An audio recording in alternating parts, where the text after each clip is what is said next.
She lost everything in a single room, with people watching, with voices speaking over her like she wasn't even there, and the worst part was not the decision itself, it was the way they looked at her, like she was already defeated, like she never had a chance, like her life had already been decided without her. And as she sat there, hands trembling slightly on the table, trying to stay composed, she realized that sometimes injustice is not loud, it is quiet, formal, and signed on paper while your voice fades into silence.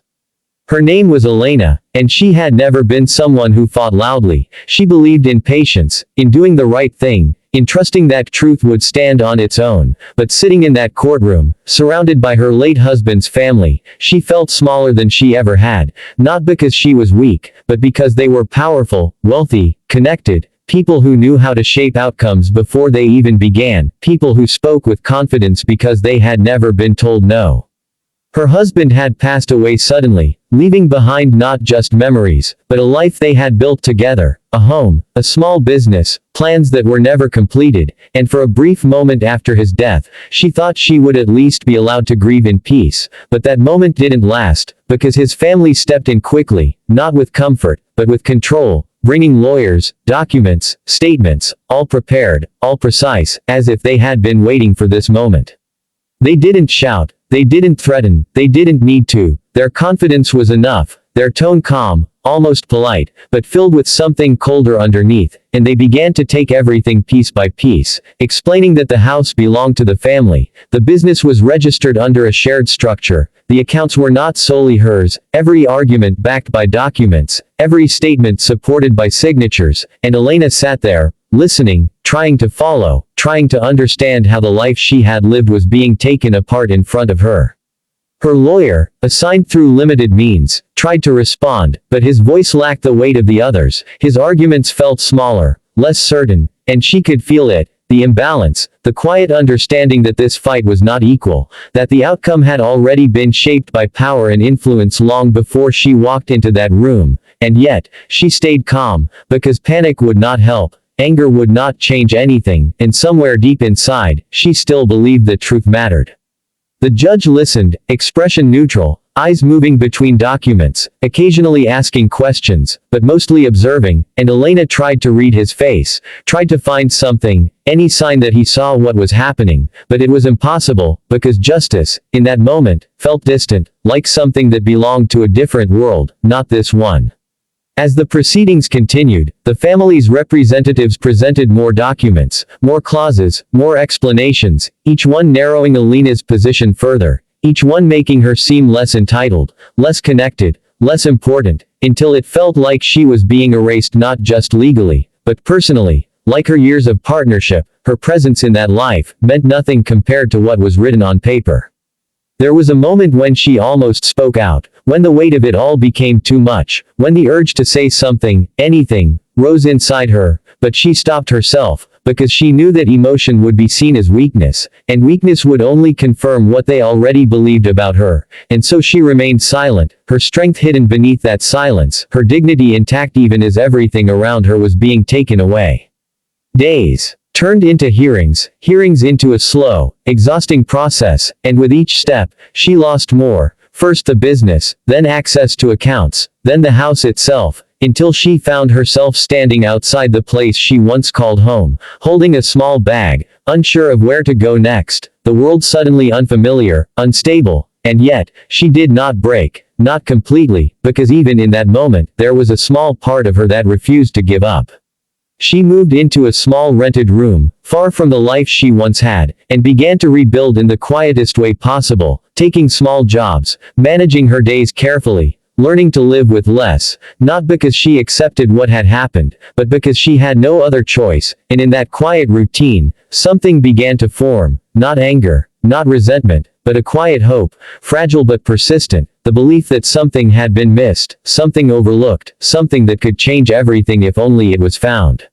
She started going through old documents, not with urgency, but with patience, page by page, detail by detail, remembering moments, conversations, things her husband had once said, small comments that seemed insignificant at the time, but now carried weight, and among those memories, one stood out, a brief mention of a clause, something he had insisted on including in one of their agreements, something he had said would protect her no matter what happened. At first, she doubted herself, wondering if she was remembering it correctly, wondering if it even mattered, but the thought stayed with her, persistent, refusing to fade, and so she kept searching, slowly, carefully, not rushing, not skipping anything, because she knew that if there was even a small chance, she had to find it. Weeks passed, and then one evening, as she sat surrounded by papers, tired but focused, she found it, not obvious, not highlighted, just a small section buried deep within a contract, written in precise legal language, easy to overlook, but clear once understood, a clause that stated that in the event of his death, full ownership of a specific set of assets would transfer directly and exclusively to her, regardless of any family claims, regardless of any shared structures. It was there, real, undeniable. Her hands trembled slightly as she read it again, and again, making sure she was not misunderstanding, making sure it was exactly what she thought it was, and when she finally accepted it, when she allowed herself to believe it, something inside her shifted, not into excitement, but into calm determination, because this was not the end, it was the beginning of something she had been waiting for without even knowing. She brought the document to her lawyer, and for the first time, his expression changed, from uncertainty to focus, from hesitation to confidence, because now they had something real, something strong, something that could not be easily dismissed, and with that, they requested a review, a reopening, a chance to present what had been overlooked. Back in the courtroom, everything felt familiar. The same faces, the same confidence from the other side, the same quiet assumptions, but this time, Elena was different, not outwardly. She still sat calmly, still spoke softly, but inside, there was clarity, there was certainty, there was patience that had finally found its moment.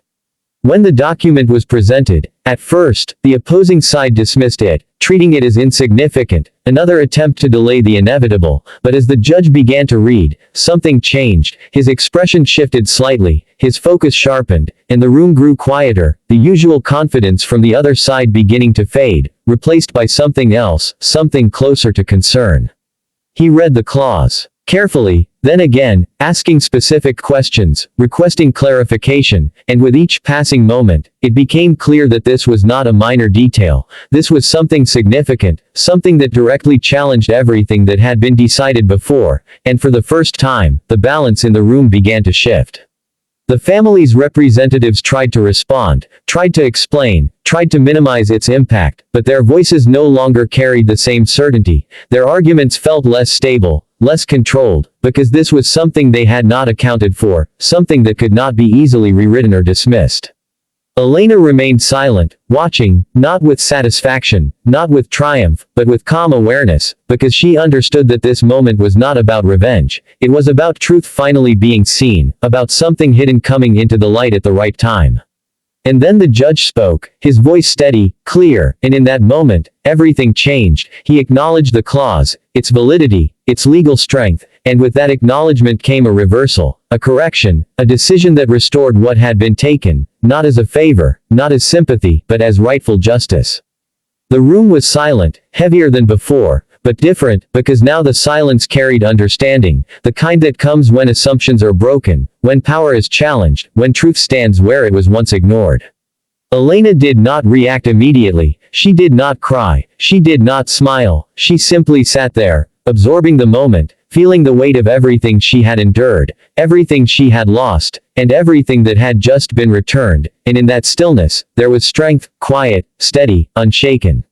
As she stood and walked out of the courtroom, she was no longer the woman they had dismissed, no longer the one they believed they could erase. She was the same person she had always been, but now seen, now acknowledged, and behind her, the lesson remained, clear and undeniable, that sometimes justice is not fast, not loud, but patient, waiting for the right moment to reveal itself, and when it does, it changes everything.